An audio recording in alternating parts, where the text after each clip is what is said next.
Good morning, everybody. I was just wanting to send some words of encouragement to you the best I possibly can. I mean, I'm not anybody, but I know that there's people in this world that are struggling with, whether it be addictions, whether it be the loss of loved ones, whatever it may be. You may be having difficulties in your marriage or even your finances or anything, and we've had a lot of tragedy in the last few weeks. We've had a lot of heartbreaks the last few months. But I was truly blessed last night to have Calvin be able to be at Evelyn's cheerleading, it was a football game, but I was truly blessed to have that, and we didn't know if we was ever going to have that. We thought that maybe we'd have to go Facebook Live and let him watch it from the hospital, but Calvin getting around the best he can, and he was there in the physical form, and I know that it excited Evelyn. She was super excited, and Satan tried to intervene with that. Calvin and Teresa had some vehicle issues to start with, and so Satan did try to intervene and keep that from happening.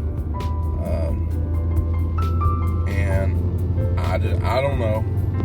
I truly don't know why Satan gets a kick out of bringing pain and misery and heartbreak, and I'm just serious with you guys. There's just been way too much. Me and God had a heart-to-heart last week, and I know it's not God's will, that for all of us to suffer, but I know that we're here on this earth, and that while we're here on this earth, that heartbreak's going to come, and we're going to cry, and we're going to get mad, we're going to get upset, and we're going to have happy times, and we're going to have cheerful times. But Satan's always there to bring those. But I don't know about you, but the excitement of a child that her grandparents could come to her, watch her cheerlead last night. I mean, that pure excitement. And I got thinking about how excited Christ gets, how excited God gets when we are excited, when we're excited to, that He comes into our lives. And then that when we're in a bad situation, it's like we turn our back on God and we ask Him, why God, why God? And I'm guilty of that this last week. I really am. And I'm sure some of you are.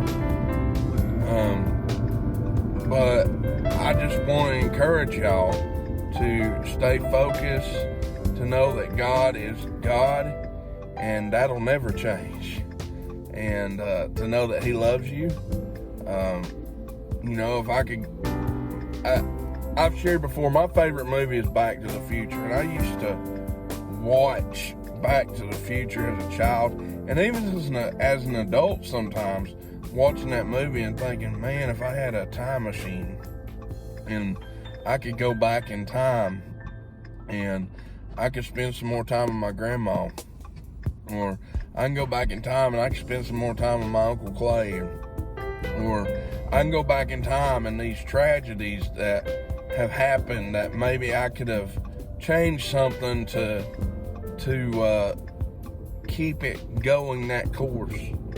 And you probably been thinking that this week, but then I get thinking about how thankful I am I don't have a time machine. Because if you've ever watched Back to the Future, and I don't know why it's getting off on this, but if you've ever watched Back to the Future, Marty and Doc and all them go back and they try to fix things, and then they wind up making a bigger mess out of what they were trying to fix.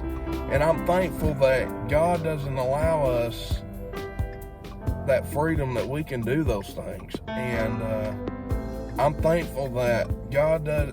I don't have to rely on myself I'm going to tell you, if you ask me to come and build your house, it's going to be lopsided, because I don't have the patience to measure and make sure everything's leveled. That's not my thing. And you come and ask me to fix your toilets, you're going to have a bigger plumbing bill. I'm just going to tell you. But if you call and ask me to, I don't know, tell you about wrestling or something like that, help you about wrestling, take you to autograph sign, you know, whatever it may be, ask me about the Bible a bit. I mean, there's people that know a lot more than I do, but, you know, that's where I share an interest in that I know a little something about. So, I mean, if you're struggling this morning and you just don't know which way to turn, I encourage you to reach out to God, reach out to Jesus. Man, He knows your heartbreak. He went through it numerous times.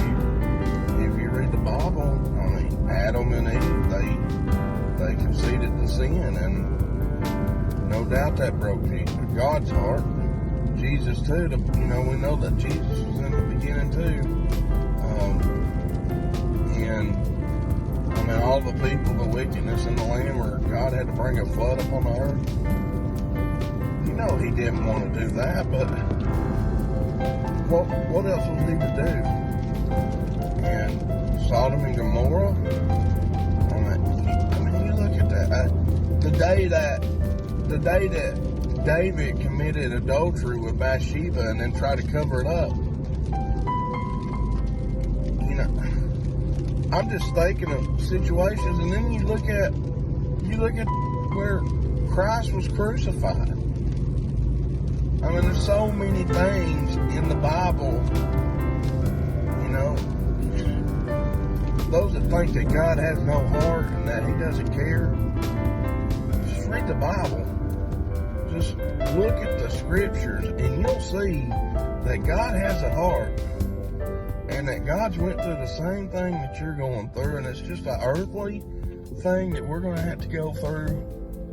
I don't have the words to say. I don't have the encouragement that I'd like to help people along. I've not went through situations that a lot of you have went through, but I've experienced my ups and downs with heartbreak and discouragement and sicknesses and loss of loved ones and tragedies, and God is still in control today, just like He was yesterday.